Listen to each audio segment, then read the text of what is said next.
कि अधिकार क्या है ना, अधिकार क्या है, राइट्स क्या है ना।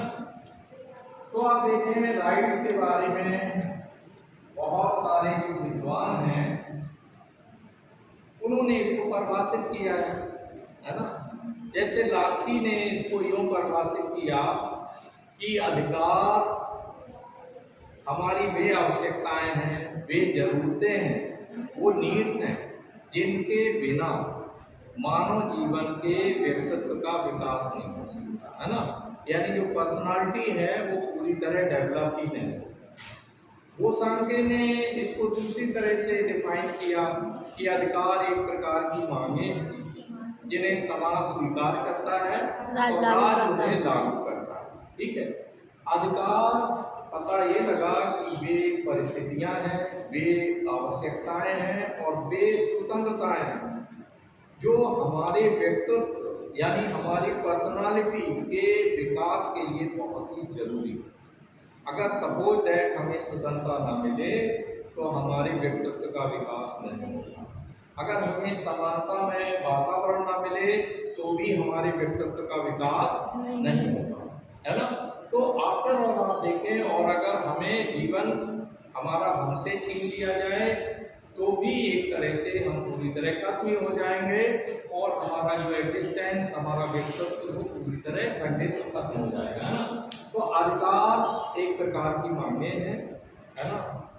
अधिकार कई तरह के हैं, प्राकृतिक अधिकार हैं, विधिक अधिकार हैं, नैतिक अधिकार हैं, है ना, सिविल राइट्स हैं, मोरल राइट्स हैं, आर्थिक अधिकार हैं, सामाजिक अधिकार हैं, राजनीतिक अधिकार। यानी पता ये लगा कि अधिकारों का एक विस्तृत क्षेत्र है ना। अब आप देखें कि फिर ये कंसेप्ट आया मानव अधिकार। मानव अधिकार के बारे में अगर हम देखें तो अगर हम इसके उद्भव के ऊपर जाएं कि ये मानव अधिकार की बात कब से शुरू हुई, तो आप देखें मानव अधिकार का जो संबंध है वो प्राकृतिक अधिकारों से जुड़ा हुआ है। किससे जुड़ा हुआ है? प्राकृतिक अधिकारों से जुड़ा हुआ है। पहली बार आप देखें जो राज्य की उत्पत्ति का जो प्राकृतिक अधिकार है उसके विचारकों ने पहली बार जो है मानव अधिकारों और खासकर जो नेचुरल राइट्स हैं उनकी बात, और इस नेचुरल राइट से जो है वो मानव अधिकार जो है निकल करके बाहर आए। पहली बात जो है हॉब्स ने इसकी बात, किसने की भाई? हॉब्स ने फर्स्ट ऑफ ऑल हॉब्स ने राइट टू लाइफ की बात, इसकी बात की। उसने कहा कि मानव अधिकार में जो जीवन है वो बहुत ही बहुमूल्य है और वो व्यक्ति को प्रकृति से ही मिला, प्रकृति प्रदत्त है ना, यानी नेचुरली वो हमें प्राप्त है। तो ऐसी कंडीशन में हॉब्स ने किस अधिकार की बात की? जीवन के अधिकार। ठीक है, फिर इसके बाद एक दूसरा चिंतक जो है उदित हुआ जो कि था लॉक, जॉन लॉक।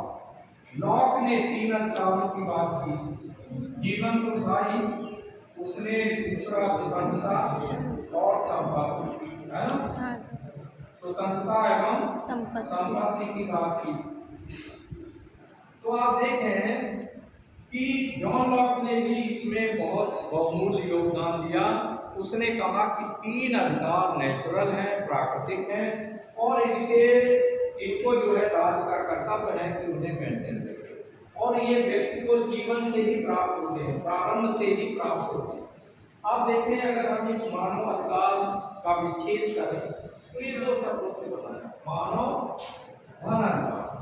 पता ये लगा कि वे अधिकार जो मानवों को जन्म से ही प्राप्त होते हैं और वे अधिकार जिनके बिना, क्योंकि मानव के नाते उसको कुछ अधिकार मिलने चाहिए, तो मानव जिनके बिना अपने व्यक्तित्व का पूर्णतः विकास नहीं कर सकता, तो ऐसे अधिकारों को हम मानव अधिकार कहते हैं। ठीक है, तो आप देखते हैं हॉब्स लॉक आए, फिर इसके बाद बहुत सारी संसार में क्रांतियां हुई। इसमें आप जो है यूएस का रेवोल्यूशन देख सकते हैं, बल्कि यूएसए का जो क्रांति है उससे भी पहले आप अगर देखें तो 1215 का जो मैग्ना कार्टा है ब्रिटेन का, है ना, इसके बारे में जानना जरूरी है।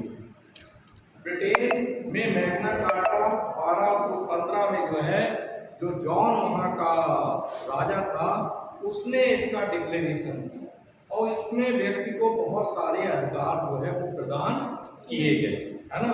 बंदी प्रत्यक्षीकरण भी यहीं पर आ गया कि अब किसी व्यक्ति को बगैर उसका अपराध बताए हुए कैदी नहीं करना है ना। तो आप देखें मैग्ना कार्टा 1215 में आया। फिर आप देखें 1589 में यहाँ फिर और बिल ऑफ राइट्स की डायरेक्शन में यानी प्रगति हुई और यहाँ पर आप देखें जो दूसरे शासक थे चार्ल्स, यहाँ का सम्राट, उसने जो है कुछ अधिकारों के बारे में बात की। इसके बाद जब हम रिसेंट डेवलपमेंट पर आते हैं तो आपको मैंने लिखाया 1776 में ये यहाँ क्रांति हुई अमेरिका में, और अमेरिका की क्रांति में समानता, स्वतंत्रता, भाईचारा, न्याय, इन तमाम अधिकारों के बारे में बात की गई, है ना। तो आप देखें यूएस रिवॉल्यूशन बहुत बड़ा था और 1789 में यहाँ का कॉन्स्टिट्यूशन बना। कब लागू हुआ? 1789 में लागू हुआ। तो 1789 में जो अमेरिका का संविधान लागू हुआ तो इसमें बाकायदे मानव अधिकारों की बात की गई। इसके बाद आप देखें फ्रेंच रिवॉल्यूशन हुआ, फ्रांसीसी क्रांति हुई। जो फ्रांस की क्रांति है, फ्रांस की क्रांति कब हुई भाई? जब आप देखें कि यहाँ पर संविधान लागू हो रहा था तब फ्रांस में क्रांति हो रही थी। तो फ्रांस की क्रांति में जो है सबसे पहली बात समानता, स्वतंत्रता, भाईचारा और न्याय का स्पष्ट डिक्लेरेशन किया गया। बल्कि आप देखें जो चिंतक फ्रांस की क्रांति से जुड़े हुए थे, रूसो जुड़ा हुआ था, रूसो ने इस बात का डिक्लेरेशन किया कि व्यक्ति जो है स्वतंत्र पैदा होता है लेकिन वो सब जगह बंधनों में जकड़ा हुआ दिखाई देता है। तो पता यह लगा उसने स्वतंत्रता पर बहुत ज्यादा बल दिया, समानता, भाईचारा, न्याय, इस सब पर बहुतायत भाषा में बल दिया गया। फ्रांस की क्रांति के बाद आप देखें फिर आपको ध्यान रखना है कि 1939 से लेकर और 1945 तक सेकेंड वर्ल्ड वॉर हुआ। क्या हुआ? द्वितीय विश्व युद्ध हुआ। और इस द्वितीय विश्व युद्ध में आप देखें मानव अधिकारों का बहुत जबरदस्त हनन हुआ, मानव अधिकारों को कुचला गया, यानी राज्य सत्ताओं ने मानव के अधिकारों का बहुत ज्यादा दमन किया।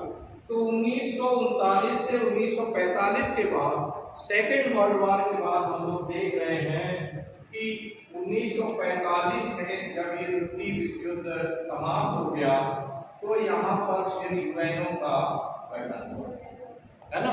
यूनाइटेड नेशंस ऑर्गेनाइजेशन है, संयुक्त राष्ट्र संघ यहाँ अस्तित्व में आया। कब आया ये?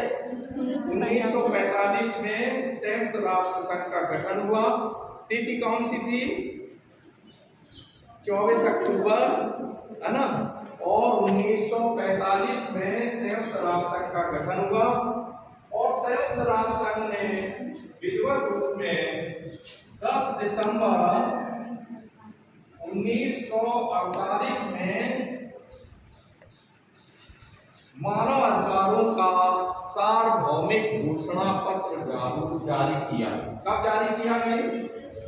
संयुक्त राष्ट्र संघ ने, यूएनओ ने 10 दिसंबर 1948 को मानव अधिकारों का सार्वभौमिक घोषणा पत्र जारी किया, जिसमें इस सार्वभौमिक घोषणा पत्र में मानव से जुड़े हुए 30 मानव अधिकारों से संबंधित 30 अनुच्छेद, कितने हैं भाई? 30 आर्टिकल्स जो है इनका वर्णन किया गया। फिर हम आप देखें कि 1948 में सार्वभौमिक घोषणा पत्र जारी हुआ और आप देखें 40 के दशक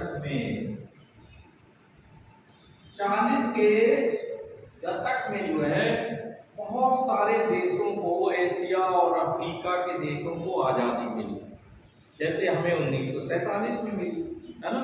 इसी तरह आप देखें किसी को 48 में, किसी को 49 में, कुछ देश जो है 50 के दशक के बाद भी आजाद हुए। तो आप देखें जो 9 स्वाधीन देश थे उन्होंने इन मानव अधिकारों को अपने संविधानों में मौलिक अधिकारों के रूप में जगह दी। किस रूप में? मौलिक अधिकारों के रूप में इनका वर्णन किया गया।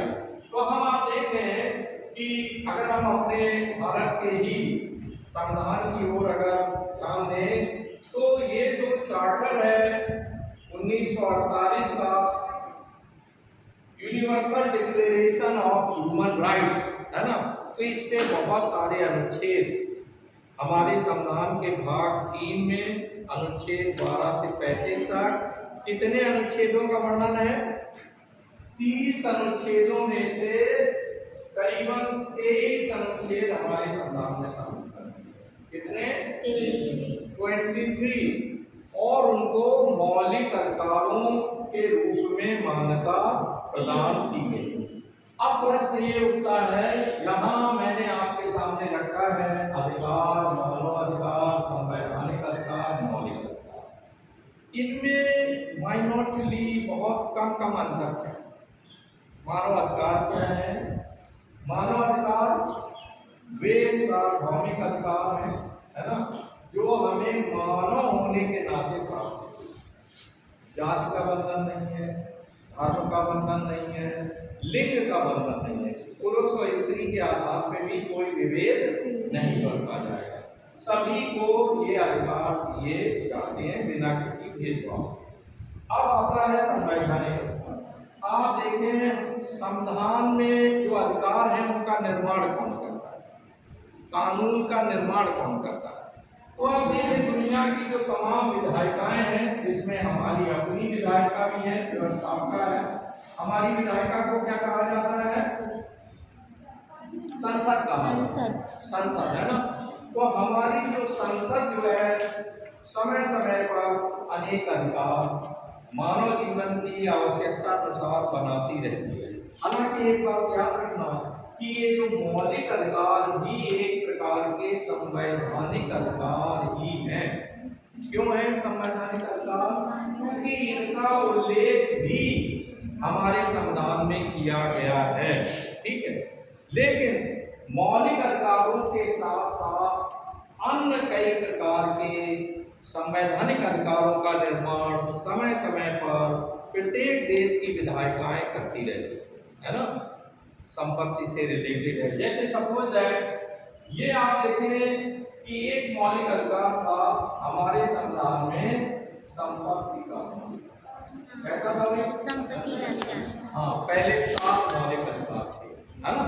तो ये जो संपत्ति का मौलिक अधिकार है इसको मौलिक अधिकार से हटाकर फिर कैसा बना दिया गया? कानूनी अधिकार बना दिया गया। अब ये बताना है कि क्या संपत्ति का अधिकार अभी भी संविधान में है या उसे हटा दिया गया? कहाँ? शाबाश, अनुच्छेद 300A या 300 का में। ठीक है भाई, तो पता ये लगा कि संपत्ति का जो अधिकार है वो अभी भी संवैधानिक अधिकार के रूप में हमारे संविधान में उल्लिखित है। हालांकि जहां पर मौलिक अधिकारों का वर्णन है वहां से इसे हटा दिया गया। तो हम आप देखें कि ये जो मौलिक अधिकार है इन्हें मौलिक इस सेंस में कहते हैं कि ये व्यक्तित्व के विकास के लिए नितांत जरूरी है। They are fundamental, they are very basic, they are structural, यानी कहने के लिए ये आधारभूत है। अगर ये मौलिक अधिकार ना दिए जाएं तो ऐसी कंडीशन में फिर व्यक्ति के व्यक्तित्व के विकास के बारे में हम कल्पना भी नहीं कर सकते। ठीक है। अच्छा, दूसरा ये मौलिक अधिकार इस सेंस में कहते हैं कि देश की मौलिक विधि में इनका वर्णन है, यानी जो हमारा मूल संविधान है जिसको बाबा साहब के नेतृत्व में हमारी संविधान सभा ने तैयार किया है ना, उसमें इसका वर्णन है। आपसे पूछा गया व्हाई आर दे फंडामेंटल, ये मौलिक क्यों है? तो मौलिक इस सेंस में है कि मौलिक विधि में इनका उल्लेख है, यानी मौलिक संविधान में है। दूसरा एक मौलिक फंडामेंटल इस सेंस में है कि इनके बिना व्यक्तित्व का विकास नहीं हो सकता, आधारभूत है, बेसिक है ना। और तीसरा इसमें यह है कि इनके पीछे न्यायपालिका की शक्ति है। अगर आपके मौलिक अधिकार छीने जाएं तो ऐसी कंडीशन में अनुच्छेद 32 और अनुच्छेद 226 के अंतर्गत हम सर्वोच्च न्यायालय और न्यायपालिका की शरण ले सकते हैं।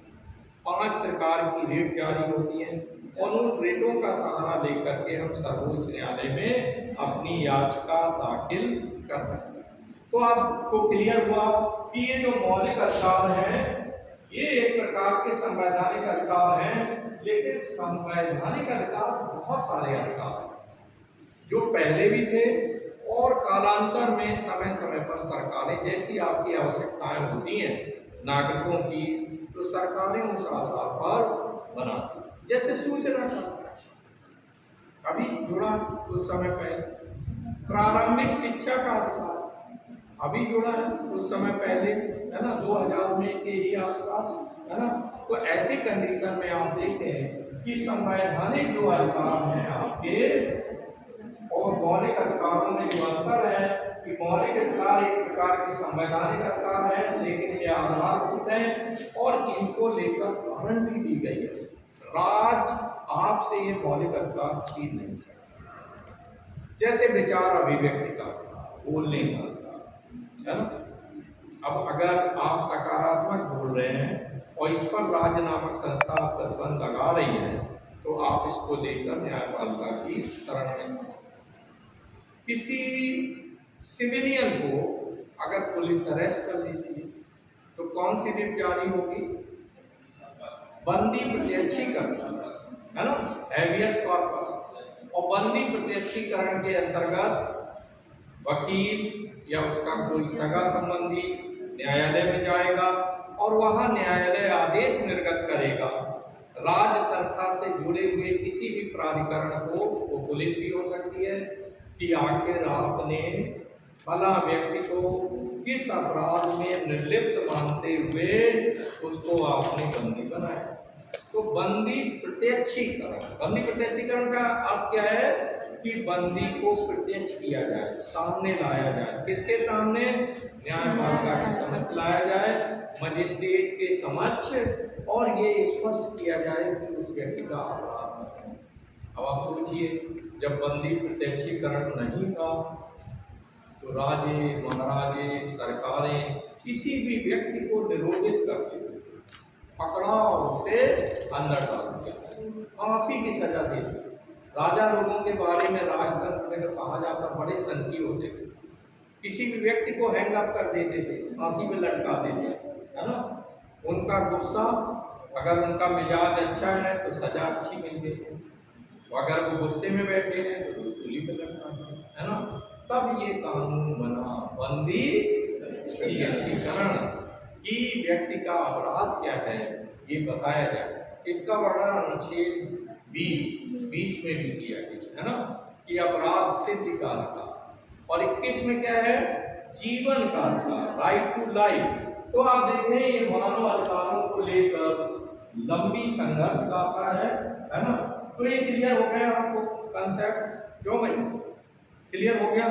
मानव अधिकार, मौलिक अधिकार, संवैधानिक अधिकार, इनमें थोड़ा थोड़ा अंतर है, उस अंतर को हमें कंपटीशन के लिए भी स्पष्ट रखना है कि आखिरकार है क्या। ठीक है भाई। तो आप देखें मानव अधिकारों को लेकर के अगर हम अपने संविधान की बात करें तो हमारे संविधान में भाग 3 में अनुच्छेद 12 से 35 तक एक विस्तृत अध्याय है 23 अनुच्छेदों का। 35 से 12 को घटा दो, कितने रहे? 23 अनुच्छेद जो है वो हमारे मौलिक अधिकारों के रूप में है, जिसमें अब एक संपत्ति का मौलिक अधिकार। पहले इसका वर्णन कहाँ था? ये भी कुछ सुना सकता है।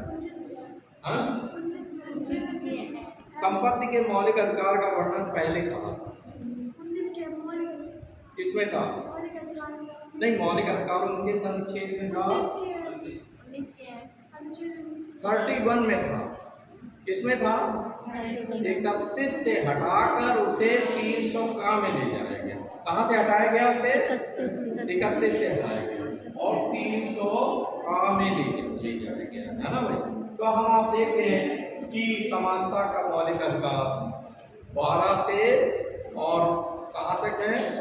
14 से 18 तक। 14 में क्या दिया है? कानून के समझ समानता है। इन्हें आपको कंपटीशन के पॉइंट ऑफ व्यू से और इवन मानव अधिकार में भी पेपर सेटल रख सकता है। अनुच्छेद 14 में कानूनी समानता का वर्णन है। अनुच्छेद 15 में सामाजिक समानता का वर्णन है। इसमें यह है कि समाज में जो सारे लोग हैं, राज्य उनके विरुद्ध जाति, धर्म, भाषा, लिंग किसी आधार पे कोई भेदभाव नहीं करेगा। 16 में अवसर की समानता का उल्लेख किया गया है। 16 में किसका वर्णन है? अवसर की समानता। नौकरियों में समानता कि किसी भी व्यक्ति के साथ, चाहे वो पुरुष या स्त्री हो या किसी भी जाति का हो, किसी भी धर्म का हो, उसके साथ इन तमाम आधारों पर कोई भेदभाव नहीं किया जाएगा। ठीक है, तो नौकरियों में समानता का अधिकार। फिर प्रश्न उठता है कि फिर ये आरक्षण का अधिकार, इस पर आगे डिस्कस करेंगे, है ना। इस पर आगे क्वेश्चन आप कर सकते हैं, तो इसे क्लैरिफाई करेंगे। एक प्रश्न ये बढ़ता है कि क्या आरक्षण का जो अधिकार है वो उसका उल्लेख अनुच्छेद 16 में ही है ना। तो आपको हम बता दें कि हमारे संविधान में जो मौलिक अधिकारों वाला अध्याय है उसमें कहा जाता है कि हमारे संविधान निर्माताओं ने हमें एक हाथ से अधिकार दिए हैं और दूसरे हाथ से अधिकार वापस ले लिए। इसके माने ये नहीं सब ले नहीं लिए हैं, उन पर युक्ति संगत जो है प्रतिबंध लगा है, युक्ति संगत प्रतिबंध लगा है। जैसे फॉर एग्जाम्पल आप देखें कि ये आरक्षण के अधिकार में जब आपको कहा गया है कि किसी आधार पर नौकरियों में कोई भेदभाव नहीं किया जाएगा, लेकिन ये भी याद रखना हमारे संविधान में यट वट का बहुत प्रयोग हुआ है, वट का, लेकिन का, परंतु का बहुत प्रयोग हुआ है। उसमें दिया गया कि भेदभाव नहीं किया जाएगा, लेकिन राज्य तमाम आर्थिक सामाजिक परिस्थितियों के आधार पर वे लोग जो बैकफुट पर हैं, जो बहुत कमजोर हैं, कमजोर वर्ग हैं, उनके लिए आरक्षण की व्यवस्था कर सकता है। ये बात भी इसी 16 में लिखी गई। ठीक है भाई, उसमें फिर का खा गा घा इस तरह पार्ट अलग है। ठीक है भाई, क्लियर। 17 में क्या है? अस्पृश्यता निषेध, छुआछूत का अंत, है ना। तो अनटचेबिलिटी, राइट टू अनटचेबिलिटी जो है, इसका विस्तार से जो उल्लेख जो है अनुच्छेद 17 में किया है।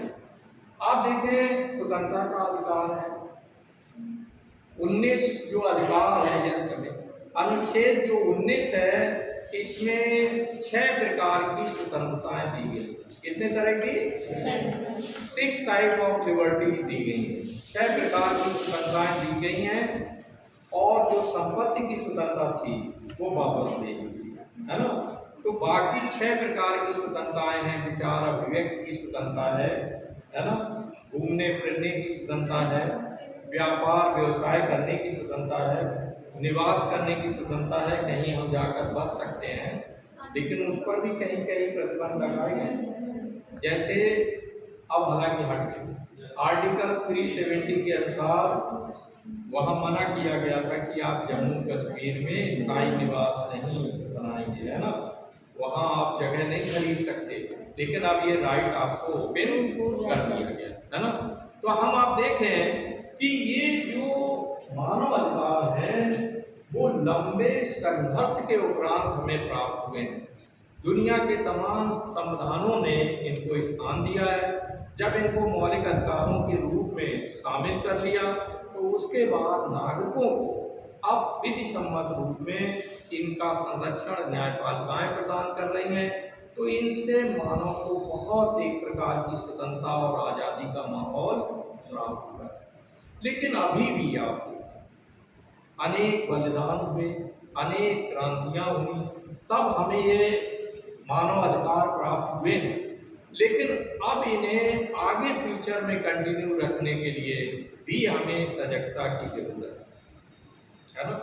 हम लॉस्की के साथ अपनी विचारधारा को जोड़ते हैं कि सतत जागरूकता ही स्वतंत्रता का मूल है, या सतत जागरूकता ही अधिकारों का मूल है। अगर आप जागरूक नहीं रहेंगे तो ये राज सत्ताएं आपके अधिकारों को सीज कर सकती हैं, छीन सकती हैं, है ना। और वैसे भी कहा जाता है कि अधिकार मांगे नहीं जाते हैं, अधिकार छीने, है ना।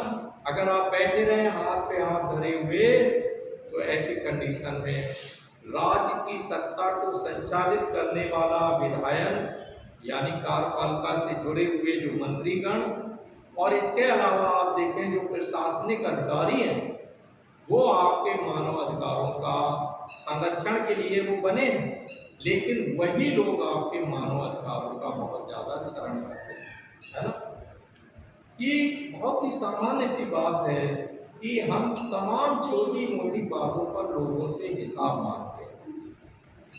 घर में दूध वाला हम उससे रेट पूछते हैं, हम उससे पूछते हैं इसमें मिलावट तो नहीं की है आपने। लेकिन आप देखें जिलाधिकारी के रूप में तमाम जो प्रशासनिक अधिकारी हैं, तमाम मंत्रीगण हैं, पता लगा समाज कल्याण मंत्री है या जिले में समाज कल्याण विभाग है, हम उनसे नहीं पूछते कि आखिरकार कौन कौन सी योजनाएं हमारे लिए बनी। और जिलाधिकारी से आप पूछ सकते हैं, जो राइट टू इंफॉर्मेशन में सूचना के अधिकार के अंतर्गत आपको ये पूरा राइट दिया गया है कि आप चाहे जिलाधिकारी हो, कोई भी अधिकारी हो, या इवन कोई भी मंत्री हो, प्रधानमंत्री हो। मेरे कई विद्यार्थियों ने प्रधानमंत्री से क्वेश्चन पूछे जब मैंने उनसे कहा कि आप पूछ सकते हैं। एक मेरा अभी विद्यार्थी है अमित, उसने प्रधानमंत्री कार्यालय को देखा, क्योंकि कांग्रेस ने बताया था कि एक व्यक्ति प्रतिदिन में 29 रुपए में पूरा भोजन कर सकता है, तो उसने एक लेटर भेज दिया प्रधानमंत्री कि कृपया इसमें डाइट चार्ट बनाकर भेजें कि 29 रुपए में मीनू क्या होगा, क्या क्या खाने में आ सकता है, क्या हम खा सकते हैं, है ना। तो कहने के लिए आपको पूरा राइट है। हम दूध वाले से हिसाब मांगते हैं, पंसारी की दुकान में जाते हैं, वहाँ शक्कर के रेट लेते हैं, तमाम वस्तुओं के रेट लेते हैं, लेकिन वो लोग जो हमारे अधिकारों के संरक्षण के लिए बनाए गए हैं उनसे हम कभी सवाल नहीं करते। हम PWD से नहीं पूछते कि ये नहर पर अनवरत गड्ढा क्यों बना, पूछते हैं। जिस दिन पूछने की प्रक्रिया शुरू हो जाएगी हम भी पाश्चात्य लोकतंत्रों की तरह हो जाएंगे। पश्चिम में बहुत जागरूकता है, हमारे यहाँ जागरूकता कम है, हम एक दूसरे के ऊपर टालते हैं। तो याद रखें इस मानव अधिकारों के लिए लंबा संघर्ष हुआ है। अभी एक और चैप्टर कल डिस्कस करेंगे स्त्री अधिकारों के बारे में, जो कि इसी मानव अधिकारों की जब हवा चली, लोकतांत्रिक संस्थाएं बनी, तो उसके बाद आप देखिए महिलाओं को भी लगा कि हमें भी हमारे अधिकार मिलना चाहिए। तो आप देखें कल के अध्याय में हम उस चैप्टर को पूरी तरह